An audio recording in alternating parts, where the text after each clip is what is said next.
E já pararam para pensar como o nosso planeta ficou tão verde? Essa é a história, assim, espetacular, de como organismos bem simples que viviam na água acabaram conquistando a terra firme. E nesse processo deram origem a tudo, às florestas, aos campos que moldam o nosso mundo hoje. Então, vamos embarcar aqui numa jornada, uma jornada de 400 milhões de anos para entender como as plantas foram resolvendo um problema atrás do outro, um verdadeiro quebra-cabeça evolutivo para conseguir sair da água e, bom, dominar completamente o ambiente terrestre. E aqui a gente vê a grande encruzilhada da história, né? De um lado, o conforto da vida na água, tudo era mais estável, tinha suporte, água de sobra. Do outro, a terra. Um ambiente hostil, claro, mas cheio de oportunidades. Um território novinho em folha, com muito mais luz do sol e um monte de recursos só esperando para serem conquistados. Ok, e o primeiro desafio era uma questão de pura sobrevivência. Como é que se protege a próxima geração num ambiente seco, implacável e totalmente exposto? A solução foi simplesmente o primeiro grande salto evolutivo das plantas. Todas as plantas terrestres que a gente chama de embriófitas compartilham essa mesma estratégia. O embrião não era mais largado à própria sorte na água, sabe? Agora ele se desenvolvia ali, seguro, nutrido, dentro da própria planta-mãe. Agora, vamos conhecer o primeiro grupo que deu esse salto, as briófitas, tipo os musgos que a gente vê em rochas úmidas por aí.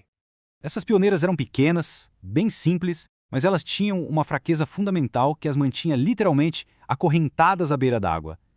Elas não tinham um sistema de encanamento interno para levar água e nutrientes, o que limitava muito, mas muito mesmo, o tamanho que elas podiam ter.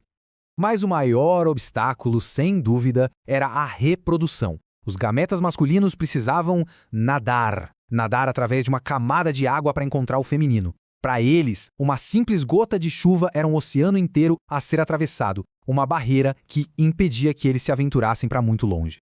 Elas eram como os anfíbios do mundo vegetal.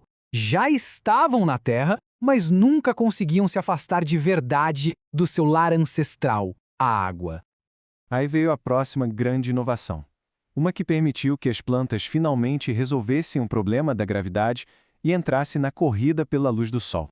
Essa invenção mudou o jogo completamente.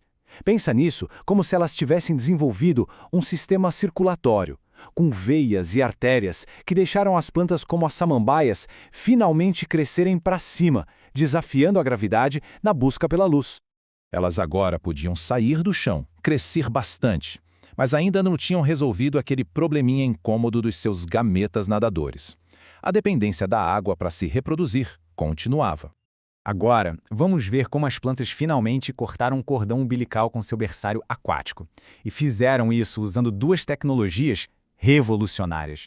Esse era o grande desafio que impedia a verdadeira conquista da Terra. E foram as gimnospermas, como os pinheiros, que resolveram isso de uma forma, absolutamente genial. O pólen, ele basicamente deu asas aos gametas masculinos. Pela primeira vez, eles podiam viajar pelo ar, se libertando totalmente das restrições da água. A natação foi aposentada, agora o transporte era aéreo. E a semente é como uma cápsula de sobrevivência para a próxima geração. Uma casinha segura, cheia de comida, que permite que o embrião espere o momento certo, as condições perfeitas para só então brotar. E chegamos ao conjunto final de inovações, aquelas que levaram a uma explosão de diversidade e permitiram que um único grupo simplesmente dominasse o planeta.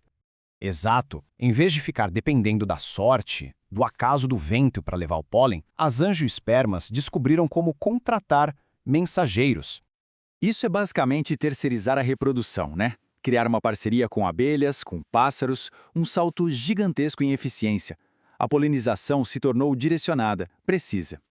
E não parou por aí. Elas não estavam só terceirizando a polinização. Estavam terceirizando também a entrega das sementes. E muitas vezes essa entrega já vinha com fertilizante incluído. Uma estratégia completa. E quando a gente olha para essa tabela, a história toda se encaixa. Dá para ver direitinho como cada grupo construiu sobre o sucesso do anterior, resolvendo um problema de cada vez para avançar mais e mais na conquista da Terra. É uma verdadeira escada evolutiva. E o sucesso dessa última estratégia foi avassalador.